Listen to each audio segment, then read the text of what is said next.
get absorbed in, and you are Sonic.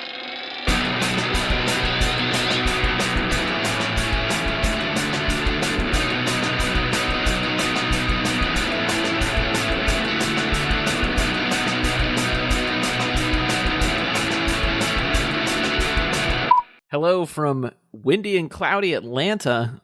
I'm Taylor Olmstead, and this is No Repeat, a podcast where we pick 3 songs every week with no repeats and no do-overs to create a perfect playlist for every city that you may visit. Joining me from the Midwest is my co-host, Tyler Reed. Hey everybody, this is Tyler reporting in from the graveyard of the WKRP studios. Today for the weather, it's gonna be wet. And on the East Coast, we have Sean Evans. Hey there, DMV listeners. If you want to rock around the clock, you can come on down and knock, knock, knock, because we got more hardcore for you than you can ever handle. So Tyler, can you tell the listeners what's going on with these intros and what our challenge was this week? We got a double feature this week. Music maven Michael gave us another great challenge that we just had to do, in which he challenged even, for us to find a song from our corresponding cities that we currently reside in. This is a really cool challenge from Michael because, of course, we could have all picked hometown favorites since we all grew up together on the east side of Cincinnati, Ohio, but I like this little moment we have to share our current locations and maybe some of our local music history. I'm curious, how did you guys make your picks this week? Well, there are 2 staples that come from DC, probably some more, but I can think of 2 off the top of my head. If you're into rock and roll, you know of hardcore, which is a pretty DC thing. The other one that is very DC local is called Go-Go. Yes, love Go-Go. You guys heard of Go-Go? Okay, yeah. Go-Go is like a DC staple. I had never heard of Go-Go until I moved here. And I haven't really given it a lot of listen, but I know that... Can you describe it for people who may not be familiar? I don't want to give it a... I'll give it a go, but I'm not going to give you like the Webster's Dictionary because I'm not really quite sure what it is. But my understanding of what go-go is kind of like a Afro-Cuban rock and roll kind of feel. Is that right? Do you have a better understanding of go-go? I think that's pretty fair. I mean, there's some funk to it as well, but Afro-Cuban is definitely the roots of go-go for sure. Okay. Lots of congas in go-go music. Exactly. So because you weren't familiar with go-go, you went for hardcore. Yeah, because I know hardcore, and No, that's totally fair. And, I mean, DC's a great hardcore city. It's arguably the most important hardcore city. Don't at me, New Yorkers. Tyler, how did you come up with your pick this week? So I actually did a pretty extensive search on what I wanted to bring to the table, because I think there's a lot of different musical histories, and I really just didn't want to represent the most popular one. I wanted to find something that was a little more local, a little more underground. Yeah, so like National, Walk the Moon, Over the Rhine. I didn't really feel like those bands needed the spotlight. I don't know. I just felt like I could find something that was a little bit more underrepresented, I guess. And so what I did was I thought to myself, well, what kind of music do I want to hear? And I said, well, I want to listen to like some synth wave or some dark synth stuff. And so I sought out bands that were in that genre. And I actually managed to find like 3 bands that I had never even heard before. They're actually having like a synth festival coming up at the end of, or the middle of April. And so I was really into those, and I was really going back and I was digging into those, but I just couldn't find one particular song that I was that in love with that I could throw onto the playlist. There was a lot of other local bands, and lots of people suggested things to me. I actually requested information on Instagram. I was like, what is your favorite band from Cincinnati?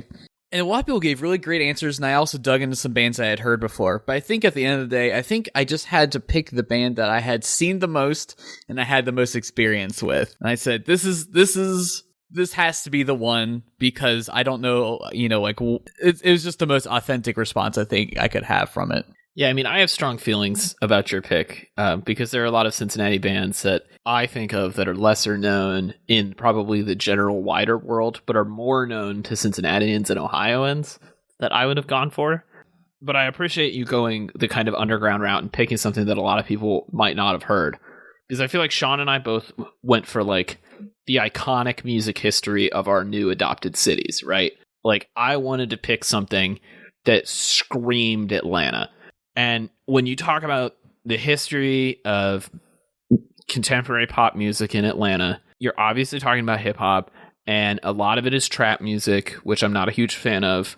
But there's also the Southern style rap that came up in the 90s and the early 2000s. It was really hugely influential and largely traces back to a few artists that all went to high school together in East Point.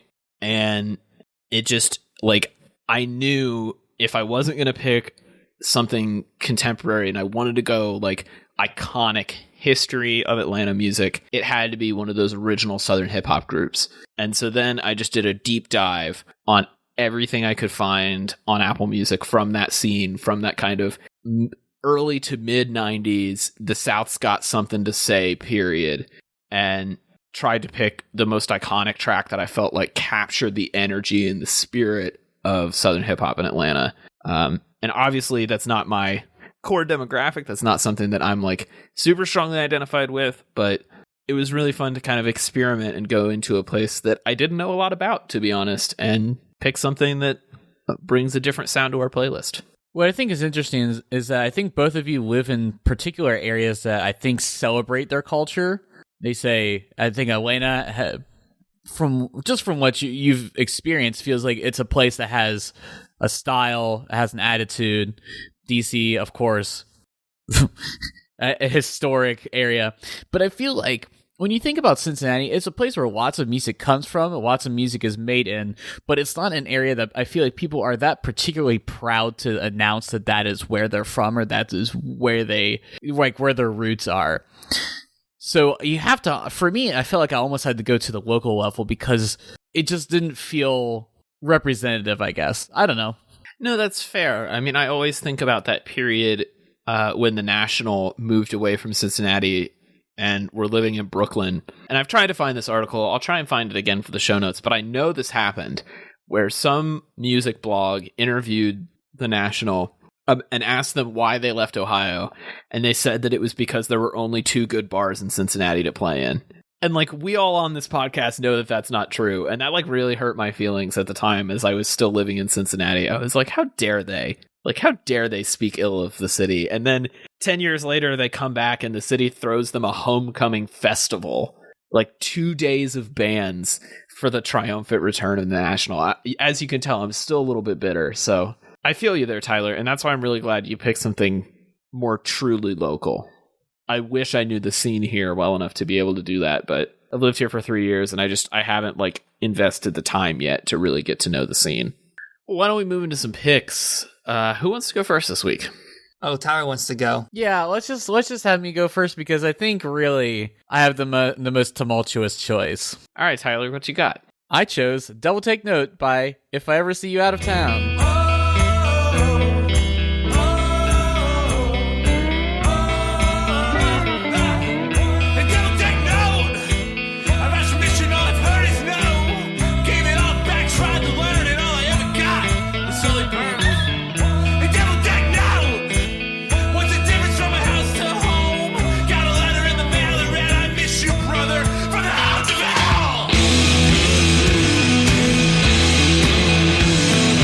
If I Ever See You Out of Town is a band that is comprised of several of my close friends.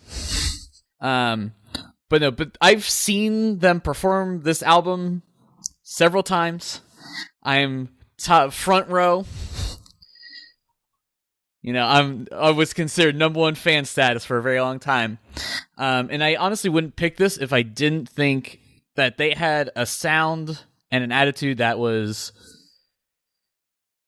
felt special and unique. Because honestly, I don't think I've really heard anything else like that from this area.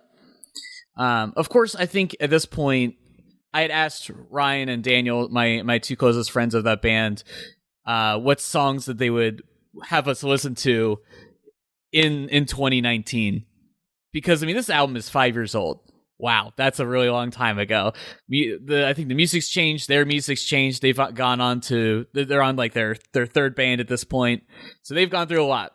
But I think I chose the one that I felt like had the most pizzazz.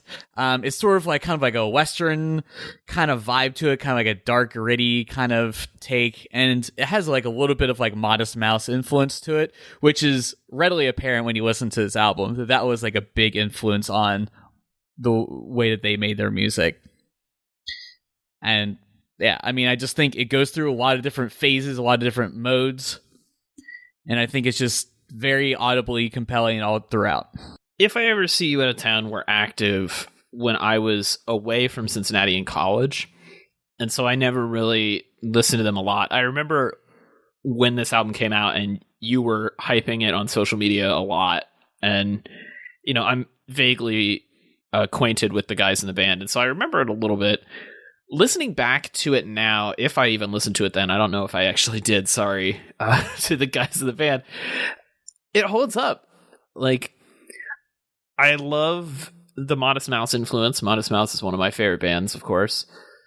I also really like the kind of, I almost want to say, like, bluegrass or folk-inspired intro with the gang vocals and the stomping. Like, it has this very roots Americana feel that I feel like is a part of the Appalachian region, and I don't know if that's what they were trying to channel, but I like that that's there because it gives this song kind of a grounding before it gets into a more progressive rocky, like Circa Survivey place at other points. Yeah, this is a really fun song. I can see how this would be a blast at like a tiny club show at a local bar, and I don't know. I'm really enjoying this. I'm gonna have to go back to this album and give it a fair shake. So I'm kind of like quickly listening to the rest of the album. Uh-huh. And I think I would have chose Bad Bad Man. Interesting. And the reason I think it's a little bit more tangible for people that aren't, and I'm not saying that in a bad way, that like, Devil Take Note isn't, there's a lot of like influences that are going into them, and I can hear them.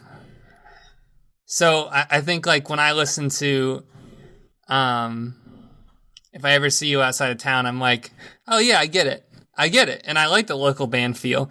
Like I like that their recording almost sounds like it was done live, even though you can tell it was recorded because it's a little bit compressed. But that said, sometimes I think that's what's a little bit more difficult about like superstar level bands, is that you kind of have to, that's something that's really personally endearing about them, right? Like, right, like they're local for a reason. Yeah. And that's not always a bad thing. No, Some it's people not. want to be at that level. Right. They intend to be, this is what I set out to do. Yeah, and I think there's something really admirable in a band like If I Ever See You Out of Town, in that they're taking known styles and kind of putting a spin on it and playing music that, like Sean was saying, brings people out. Like, there's a lot of criticism around, oh, well, is rock and roll dead? Because people aren't making innovative or interesting rock and roll music anymore. But at the same time, like, there are still good local rock bands that get people to come out to bars and drink beer and listen to music and dance. And like, in some ways, that's kind of a better reason to be in a band. So I've always kind of loved like when a band like this kind of wears their influences on their sleeves. Because it's like, there's a reason why a band like Modest Mouse was successful. And so if you can take their sound and do something with it and combine it with other things to make something that people want to hear, by all means, do your thing. This is super fun music. Like, I really enjoy it. I think after this album, sort of their vocalists sort of went in a different direction, and they actually had been sort of fighting the idea of, do they need vocalists? And so in their current incarnation, well, I mean, Sean's given a strong head nod yes. They actually are performing as the Loyal Conscripts right now, as a 3-piece band that has no vocalists, or at least not as a major portion of it, like not as in like a traditional sense, right? Like it's not like a hook, chorus, repeat, you know. And I think in the discussion of, is rock dying or whatever? And I don't think that it is. I think it's finding a different avenue to excel, in which I think really kind of right now, I think we're kind of focusing on more about the guitar, or more about the composition, less about the vocals, less about the catchiness of it. It's kind of like why post-rock is a thing. They're very influenced by post-rock, and there's a lot of sort of math rock kind of elements that have been seeping into kind of like the different sort of subgenres of rock recently. Lots of tapping techniques, lots of very like almost like metal influences in a way. Kind of like, I remember we talked about Animals as Leaders, and that was kind of an example of like kind of a direction we saw the rock industry going. And I think that's kind of like where we're kind of headed. I think it's just a different direction. I think we've kind of accepted that it's kind of like not necessarily in the downswing, but it's just kind of going through a change. And I think that's just kind of where we're at right now. All right, Sean, you want to go next? What you got for us? So this week I chose Minor Threat by Minor Threat.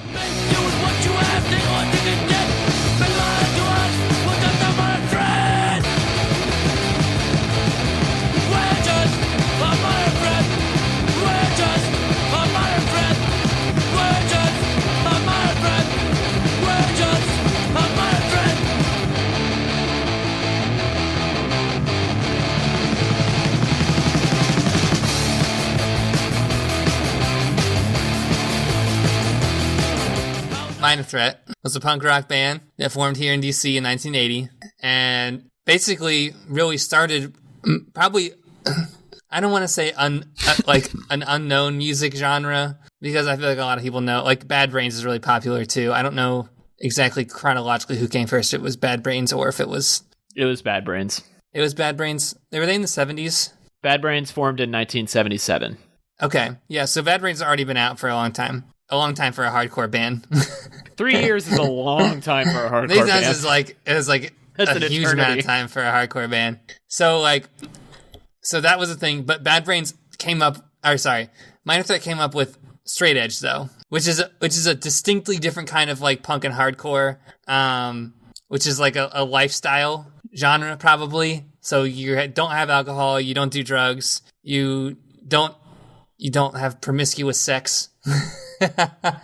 Very, very Puritan in that way. But their music was like fast and punk and loud, and that's kind of like a lot of hardcore came out of New York and Philly and DC. And like Henry Rollins joined Black Flag, but he used to work at a Haagen-Dazs in DC before he actually, was accepted into Black Flag, started being the singer. So I think that's just one thing that like really sticks out for me here, is that this, if you're really into rock and roll, you know about hardcore, but I feel like it's kind of untapped a little bit. If I could get paid to do anything, like if I could make a career out of anything in the world, it would be studying punk rock music, and specifically the hardcore scene. I think the history of this period is absolutely fascinating, especially the stories coming out of DC. I was very fortunate to have a professor during my undergraduate that was in DC during this time and was friends with a lot of the guys in Minor Threat and Fugazi. And just the way they talk about this time, it's been kind of aggrandized as all like rock history has, but it really was a huge moment. And it was this period of a bunch of teenagers realizing that they could make their own music and they could put on their own shows and they could make a record label. Like the guys in Minor Threat created Discord Records, which to this day is one of the most influential record labels in rock and roll music. And it still operates out of a house in suburban DC. Like it's tiny and it's DIY and it's super punk. And, I love Fugazi. I feel like Fugazi is probably a better band in a lot of ways. Certainly a more developed band. But you don't get Fugazi without Minor Threat. Like Ian MacKaye had to be in Minor Threat to get to the place where he could be the frontman of Fugazi. Right. And so I feel like putting Minor Threat on the playlist is really important. And like you were talking about, the straight edge part is super big. The three of us vaguely identified as straight edge in high school, which is kind of a fun little like aside for this that makes me really happy. And you mean vaguely, I mean like we were straight edge, but only because we didn't have anybody to buy us beer. is really what it was. Like in name only, and not even that. Right. But no, I love Minor Threat. Like, it's not for everybody. It's really loud. It's kind of obnoxious. The songs are really short. But, you know, if you don't like it, it's 90 seconds of your life. Go listen to Minor Threat. It's just like a series of punches in the face. It just doesn't stop. You're like, oh, like you have to listen to Minor Threat because it matters, because it's a stepping stone for the next thing. But like of all the DC hardcore bands, I find Minor Threat to be just the most grating. It's just like, I understand what you're doing. You're very upset and you're very young and you have opinions that you need to express. But God, just calm down for a second. Just slow it down. What's funny is that from the same sort of album, I don't know if these were even albums or not, but there's a song called Good Guys Don't Wear White that is just like, they just sing it and they just kind of play at like a normal pace. And you're like, oh, I like this one. I like this song because it's aggressive, but I don't feel like I'm going to die. And like Taylor's kind of alluding to, I do think that Fugazi is sort of like the Super Saiyan fusion of Rites of Spring and Minor Threat. I think Taylor and I kind of at the same time influenced each other to research into this sort of stuff, because like I got really into researching emo because I did like a presentation on it for public speaking class, my gen ed public speaking class. I was like, I'm gonna find out about emo, so that's where I found out about Rites of Spring. And then I was like, oh, Fugazi, okay. Yeah, that is funny. You came to Fugazi through Rites of Spring, and I came to Fugazi through Minor Threat, but all roads lead to Fugazi. All roads lead to Fugazi. I mean, Sean, I just wish I could say that this is exactly what I wanted. That I just wanted this guy just to yell at me that they're not a Minor Threat. You flatter me. I want to love it, but I just I can't. I mean, but you could put like Black Flag. Okay, I can get on that. Bad Brains. Okay, just so fast. I think that's what I love about Minor Threat so much, is that they just give you what you want at like 11. I mean, you know what? You have to go to the ends of the extreme. You have to be radical at some point, right? You can't tone it back if you don't know what the most extreme version is. And I think that's... And just remember, they're like 17 and 18 years old when they're making this music. Like, they only have one speed. And they probably actually have no music theory. Yeah. Faster. They're lucky they could even play in time with each other. They probably didn't. I guess that just leaves me. And so my pick this week is Miss Jackson by Outkast. Never meant to make your daughter cry. I apologize a trillion times. I'm sorry, Miss Jackson. Ooh, I am for real. Never meant to make your daughter cry. I apologize a trillion times. My baby is drama, mama, don't like me. She doing things like having the boys come from her neighborhood to the studio trying to fight me. She need to get a piece of American pie and take her bite out. That's my house. I disconnect the cable and turn the lights out. And let her know her grandchild is a baby and not a paycheck. Private school, daycare, this shit, medical bills, I pay that. When you talk about Atlanta, and you talk about hip-hop in Atlanta in particular, you basically have to talk about Outkast. Outkast are probably the most important musical act to come out of Atlanta in the last 20 to 30 years. You could argue that they're the most important to come out of Georgia, but that also includes REM from Athens, and I don't want to get into that feud. And so when I was looking at hip hop from Atlanta, there's this whole group of people around this studio called The Dungeon, and it was largely a group of people who all went to high school together. It's members of Goody Mob, it's Killer Mike, it's Outkast, it's Peaches. There's this little like scene of them, and they all came up at roughly the same time. But Outkast was by far the most successful and by far the most innovative and influential. Outkast were doing things that nobody else was doing. And so when I was like going through the whole Outkast discography, because I knew right away it had to be an Outkast song, I was trying to pick something that like summarized Outkast and really felt like the important parts of Outkast, which is hard because they played in a lot of different genres. But Miss Jackson, I think, really crystallizes what they're about. You have solid rap verses from both Andre 3000 and Big Boy, a sung soul hook from Andre, which became more common in their later work, some really bizarre production on the beat, including some like weird psychedelic samples and a reversed 808 kick drum. And this kind of like smooth lyrical flow over top of almost like gospel or soul pianos that was really a hallmark of the 90s Southern hip hop sound that Outkast kind of popularized. This song was also a massive hit. It's by far their most popular song. Stankonia, their 2000 album, is easily their best. I mean, they really only have one bad album, but I think... Go for it. Which one is it? The last one, Idlewild, for sure. Okay. It's a movie soundtrack. It's barely an album. But I think Stankonia is their best album. It's debatable. Miss Jackson is probably their best song, though. So yeah, I had to pick it. Absolutely love this song. Forever, forever, ever, forever, ever. I did not realize that Speaker Box and the Love Below was a diamond record. Right? That album, that double album, sold better than releases by some of the most popular artists of all time. And honestly, most people only know 2 songs from it. The Way You Move and Hey Ya. They sold 10 million records of it. Right. And can you name any songs on it other than Hey Ya and The Way You Move? You know it's because of Hey Ya. That means at one point in time, you could go up to 1 in 30 people in America had that album. And I was one of them. Taylor said I love this Hey Ya song. It really speaks to me. Anyway, back to Miss Jackson. That's crazy. No. I remember this song when it came out, and I was like kind of a little kid. But it was cool. I don't think it was really until college that I investigated even more, because I think the first time that I was really like exposed to and really honestly knew about Outkast as a band was probably Speaker Box to Love Below, because Hey Ya was just like a smash hit, and was it Roses was the other one? Yes. Yeah. Okay. They were just like, they were everywhere, and I felt like everybody knew these songs. And even today, I think that like Big Boy's last single was awesome. I was kind of excited that I didn't watch the Super Bowl, but it was kind of cool that he got a prominent role in it, because you can't like, Atlanta has an awesome music history. So I don't know. This is a great choice.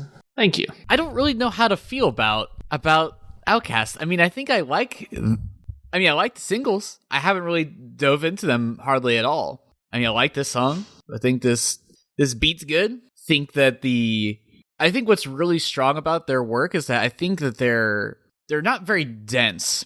The lyrical content feels like you can follow along, you can understand kind of what's happening, and it's rap, it's like R&B, but it's approachable because it's not necessarily about like it's not like East Side West Side, it's not like about like drugs or shooting people or like That's a really good point, because a lot of the conversation about Outkast when they first broke was that hip hop in the 90s was so dominated by the East Coast West Coast feud that at the 1995 Source Awards, when they won, Andre 3000 got up on the mic and said, "The South's got something to say." And that became kind of like the mantra of Outkast moving forward, was there is this other kind of hip hop that's not based on this kind of like feuding families, East Coast West Coast thing. And then I feel like Outkast just keeps pushing that further and further. And you do, like you were saying, Tyler, you get songs that are about other topics. You get more storytelling back into the genre. Sean alluded to Roses, which is another really great example of almost like a ballad. There's the way that they manage to bring other parts of popular music into rap and hip hop as a genre and kind of meld those influences into a unique sound, I think is what made Outkast successful and what made them what they were. For sure. And I think that's what I was trying to get at, but I was having trouble articulating it because I think you definitely have more experience with like the hip hop world than I do. Only marginally more, but yes. Are there any other notable artists that you would say that are from the South that we should look into if we like Outkast? I mean, we'll get to it in B-sides, but I think when you talk about Outkast, it's important to remember that there were a lot of other people in this scene, less successful, but still important. So, of course, Goody Mob is very important, and CeeLo Green came out of Goody Mob and had a successful solo career, and also was a part of Gnarls Barkley. You have Killer Mike, who is now half of Run the Jewels, which is kind of the talk of the town at the moment. And, of course, Donald Glover, a.k.a. Childish Gambino, had a huge year last year, big time from Atlanta. But then on the trap side, which is not a world that I'm super familiar with, but definitely heavily influenced by Outkast, you have people like 2 Chainz, Migos, Offset, 21 Savage. All of those bands or artists that you just said are like have been some of the most popular artists over the last couple years, right? Like that's not nothing.